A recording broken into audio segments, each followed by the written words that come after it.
Hello बच्चों, मैं professor Tushar Rohidas Pokharkar आप सभी का तोशिफ ट्यूटोरियल्स में बहुत बहुत स्वागत करता हूं। बच्चों आइए पढ़ते हैं डीसी मोटर को। Yes, it is a motor. So motor का बेसिक प्रिंसिपल क्या है? It converts electrical energy into mechanical energy. कोई भी मोटर हो, बेसिक प्रिंसिपल यही है कि वो आपके जो भी इलेक्ट्रिकल एनर्जी है वहां पे डीसी एसी उसको मैकेनिकल एनर्जी में क्या करता है? कन्वर्ट करता है। हो गया ये चीज। अभी डीसी मोटर में क्या स्पेशलिटी है? It is fairly simple electric motor that uses electricity and magnetic field to produce torque which turns the rotor and hence gives mechanical output या फिर मैकेनिकल वर्क। तो बाकी जैसा मोटर्स है वैसे ही इसका फंडा है भाई, इसका कुछ अलग फंडा नहीं है, सिर्फ ये डीसी सप्लाई यूज करने वाला है। और डीसी मशीन में हम ये चीज जान चुके हैं, राइट। अभी इसके प्रिंसिपल में जाएंगे हम। प्रिंसिपल जब हम स्टार्ट करते हैं तो स्टार्टिंग में थोड़ा सा प्रिंसिपल देखते हैं, उसके बाद हम प्रिंसिपल ऑफ ऑपरेशन में जाएंगे। तो प्रिंसिपल यानी बाकी मोटर जैसा ही इसका प्रिंसिपल है। क्या है?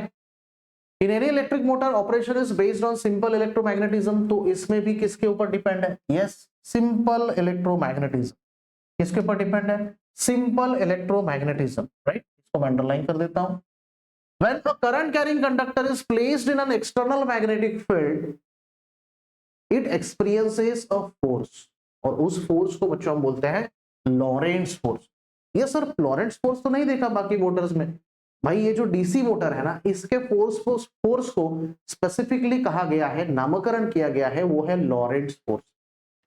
तो बाकी इसमें भी यही लॉ है, Faraday's law of electromagnetic induction. ये किसका लॉ है? ये फैराडे का लॉ है। किसका लॉ है? Faraday's law, right, of electromagnetic induction, वही लॉ है। बट ये लॉ यहां पे नहीं देखना है हमें, क्योंकि ये लॉ तो हम ऑलरेडी पढ़ चुके हैं डीसी मशीन के केस में, राइट। और ये लॉ तो बेसिक लॉ है, उसके वजह से हमारा जो कंडक्टर है उसमें टॉर्क प्रोड्यूस हो जाता है। दैट इज बेसिक लेवल पे उसको हम फोर्स बोलते हैं, जिसको हम नाम दे चुके हैं Lorentz force, right. Due to this force torque is produced which rotates the rotor of motor and hence a motor turns। Torque और फोर्स में क्या डिफरेंस है? ये जो आपको दिख रहा है यहाँ पे मैकेनिज्म, ये जो है ना, ये कॉइल है आपका रोटेटिंग वाला, ये रोटर है बीच वाला ब्लैक वाला। तो जो आपका फोर्स है ना, वो कैसे लगता है? देखो अभी सपोज फोर्स ऐसा लगा, फोर्स सपोज ऐसा लगा आपका, एक यहां से नीचे से ऊपर से नीचे लगेगा और एक ऊपर से नीचे। सो होगा क्या? ये नीचे ढकेलना चाह रहा है, ये ऊपर आ गया समझ में? सो ये जो प्रोड्यूस हो गया, ये क्या प्रोड्यूस हो गया? Rotating motion. क्या प्रोड्यूस हो गया? Rotating motion. और इसलिए ये जो दो इक्वल फोर्सेस है, इनके वजह से, इक्वल एंड अपोजिट फोर्सेस की वजह से जो प्रोड्यूस होता है उसको बोलते हैं बच्चों टॉर्क। क्या बोलते हैं उसको? टॉर्क। टॉर्क किससे इंडिकेट करता है सर? बेटा टॉर्क को टॉ से इंडिकेट करते हैं। किससे करता है? टॉ। किससे इंडिकेट करता है? टॉ। न्यूटन मीटर में होता है। अभी ये सब बेसिक बता रहा हूं आपको, ये क्या यहाँ पे आपको नहीं है, मोटर का बहुत बहुत बेसिक है, राइट। आगे बढ़ेंगे to the next and we will go to the actual principle of operation of DC motor, जिसमें सबसे पहले हम देखेंगे बच्चों, when a conductor carrying conductor is when a current carrying conductor is placed in an external magnetic field.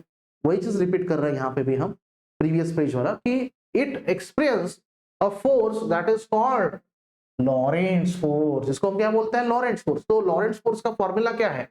If a conductor carrying current is placed in a magnetic field, force acts on the conductor and that is F is equal to BIL, capital B into small I into small l, जिसमें B आपका magnetic field density है tesla में, I यानी current है, current through the conductor, L यानी length of a conductor है, right. So all this three parameters helps to obtain a force. यानी ये तीनों जितने ज्यादा होंगे उतना फोर्स ज्यादा, क्योंकि डायरेक्टली प्रोपोर्शनल। अभी लेंथ तो पहले ही फिक्स होती है, उसको क्या ऑपरेशन के ड्यूरिंग में चेंज नहीं कर सकते। हम चेंज किसको कर सकते हैं? आई को और बी को कर सकते हैं। आई की वजह से बी भी चेंज होगा, राइट। जितना ज्यादा करंट उतना मैग्नेटिक फील्ड भी ज्यादा होगा and therefore you will obtain more amount of force. बात करें, ये तो आपका लॉरेंट्ज फोर्स का कॉन्सेप्ट हो गया, जिसमें प्रिंसिपल ऑपरेशन में इतना आपको लिखना है पहले स्टार्टिंग में। आगे आपको क्या लिखना है? आगे आपको ये डायग्राम नहीं निकालना। प्रिंसिपल ऑपरेशन दो मार्क्स का अगर पूछता है स्टेटमेंट, अगर निकाला तो बहुत अच्छा है, नहीं निकाला तो भी चलेगा, बट आपको ये डायग्राम समझना होगा, जिसको आपको समझना होगा no doubt by Fleming's left hand rule. तो ये आपको डीसी मोटर का एक बेसिक लॉ यहाँ पे या फिर रूल यहाँ पे आपको दिखेगा, फ्लेमिंग्स लेफ्ट हैंड रूल। तो फ्लेमिंग्स लेफ्ट हैंड रूल पे चलता है मोटर। जनरेटर जो है बच्चों, उसके लिए हमने देखा था फ्लेमिंग्स राइट हैंड रूल। तो शुभ कार्य अशुभ कार्य कुछ याद आ रहा है आपको? तो शुभ कार्य के लिए राइट हैंड रूल हमने याद रखा था फ्लेमिंग्स का। अभी यहाँ पे अशुभ नहीं, बट थोड़ा सा शुभ कम है, तो इसलिए यहाँ पे हम मोटार के लिए यूज करेंगे बच्चों फ्लेमिंग्स लेफ्ट हैंड रूल। देखो लेफ्ट हैंड है जिसको स्ट्रेच किया गया है, इसको पहले देखते हैं फिर ये आपको बताता हूं, right.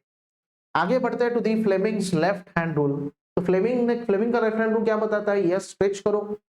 Fleming's left hand rule states that if we arrange our thumb, forefinger and middle finger, thumb, forefinger and middle finger of the left hand perpendicular to each other 90 degree, 90 degree, इसके इन दोनों के बीच में भी 90 degree, then the thumb points towards the direction of the force experienced by the conductor।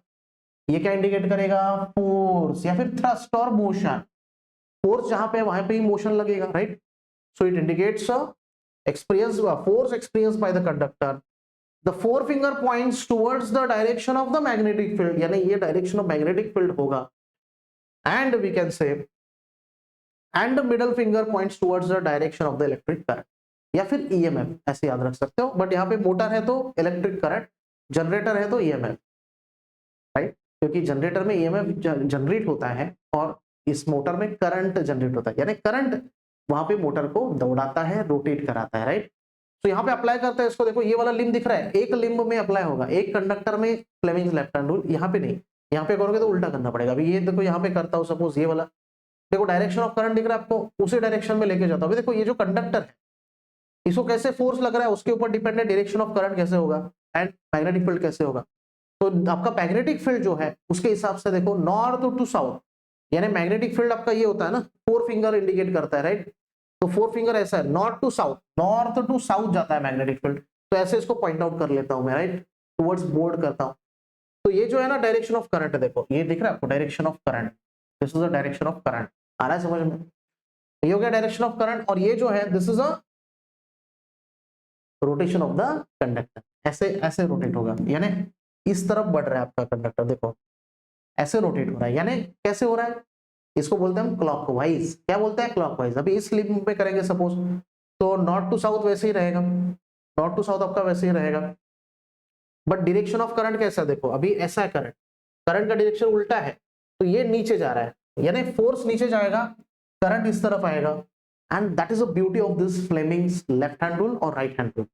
तो Fleming's left hand rule यहाँ पे आपको मदद करता है अंडरस्टैंड करने में कि due to the present magnetic field आपका फोर्स एंड करंट किस दिशा में जाएगा, that is in which direction it will flow, right. So therefore this is a beautiful principle of operation of DC motor. अभी थोड़ा और पढ़ना है यहाँ पे, थोड़ा और यहाँ पे थियरी हम यहाँ पे देखेंगे।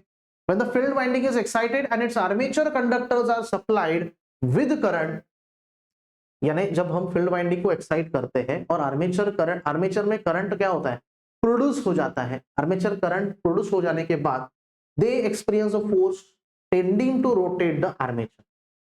तो आर्मेचर में करंट जाने के बाद जब इंटरेक्शन होता है दो फ्लक्सेस का, तो जाके टॉर्क प्रोड्यूस होता है और फिर आर्मेचर रोटेट होने लगता है। इनिशियली आर्मेचर रोटेटिंग था क्या? नहीं, right. So by applying Fleming's left hand rule, the direction of the force on each conductors can be found out.